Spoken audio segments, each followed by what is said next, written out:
Open.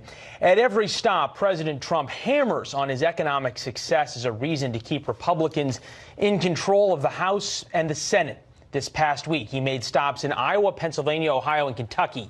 He has rallies scheduled this week in Montana, Arizona, and Nevada. President Trump tells his faithful at almost every rally, the blue wave is a myth, the red wave is coming. With us now, Rich Zeoli in Philly, Robert Patillo down in Atlanta. Gentlemen, good to see you as always.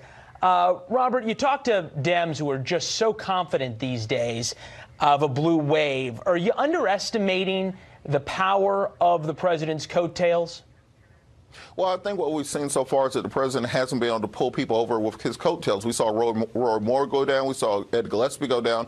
And also, they haven't done much to expand their base outside of the 2016 base that they had. They haven't reached out to swing voters, African Americans, Latino voters, female voters. So it's going to be hard to put the exact same 2016 coalition together and expect for a red wave to take place that's going to rebuke the momentum the Democrats have built over the last year.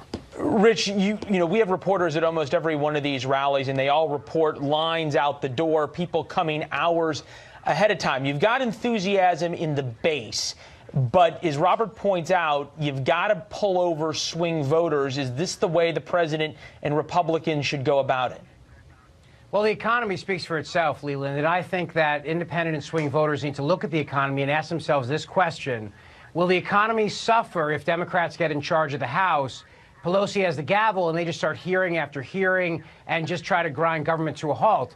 And if they think the answer is yes, then they need to take a serious look at their district and wonder whether or not that Democrat they may vote for, if there is going to be a blue wave, is going to cost them money. And I just don't think they're going to want the economic turbulence that the chaos of the Democrats in charge of the House is going to bring. A lot of reporting that the gender gap we're seeing is tied to the economic issues in terms of male suburban college-educated voters going hard for President Trump. You mentioned, Rich, the key word that keeps coming up over and over and over again by Republicans, which is Pelosi. Take a listen to the president on the stump with that yesterday. If Nancy Pelosi crying Chuck Schumer and the radical Democrats take over Congress, they will try to raise your taxes. They will immediately restore job-killing regulations. They will impose, believe it or not, socialism.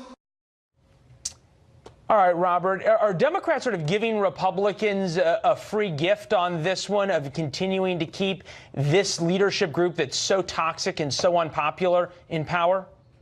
Well, I've said for years, it's time to put the focus on the fresh faces of the Democratic Party. When you have Kamala Harris out there, when you have Jefferson, we have Cedric Richmond, we have so many younger voices out there. Put them in the forefront. We have this new Clinton tour going around the country. That's not what we need to be doing going into 2018 and into 2020. Focus on the message of the future, not the battles of the 1990s and the early 2000s. Focus on the economic development for lower-income families. Focus on health care for children, child care. Focus on the issues that middle America really cares about, and not this cult of personality around these ancient figures.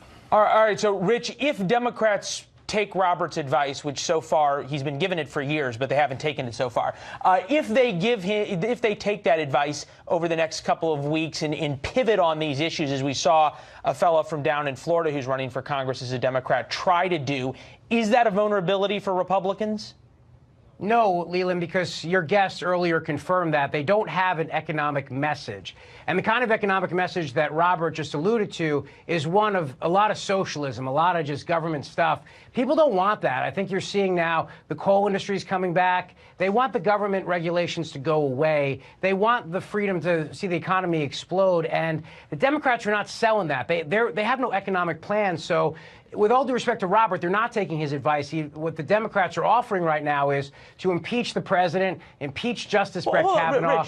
Rich, I mean, in a way, if you listen to the rising stars of the Democratic Party, Cortez, you listen to Elizabeth Warren, you listen to Bernie Sanders, although he's older but still has a popular voice, you're seeing this democratic socialism creep in. That is an economic message in and of itself. Yeah, Leland, it is. It's just a message that voters don't want. I mean, if the Democrats were smart, they would probably nominate Joe Biden in 2020 because at least he can relate to workers. But I don't think he can get the nomination, Leland, because he wouldn't be the kind of guy going in there and saying, we're going to shut down coal for the good of the environment. Robert, you get the last 15 seconds. Joe Biden on the top of the very first poll that CNN has out in terms of who Democrats would like to see as a nominee. Well, those are the same polls that said Hillary is president right now, so I don't think you can count on those right now. That's just a name recognition poll, and most people recognize that. And we have to focus on the new and upcoming voices. We have to focus on changing the narrative into something that American people can believe in. And this divisive rhetoric and socialism and all these other things are not what people care about. They care about their own bread and butter issues and a clean environment for their families. Well, it was Bill Clinton's campaign that coined the term, "It's the economy, stupid." Gentlemen, great conversation, as always, thoughtful, engaging, and civil. There's folks in Washington who could learn a lot from you guys. We'll see you soon. Ebony? Thanks. Coming up, we'll shift from the Democrats to the GOP. We'll talk to the senior advisor on policy to the National Republican Senatorial Committee and his party strategy to hold on to their majority in the House and the U.S. Senate.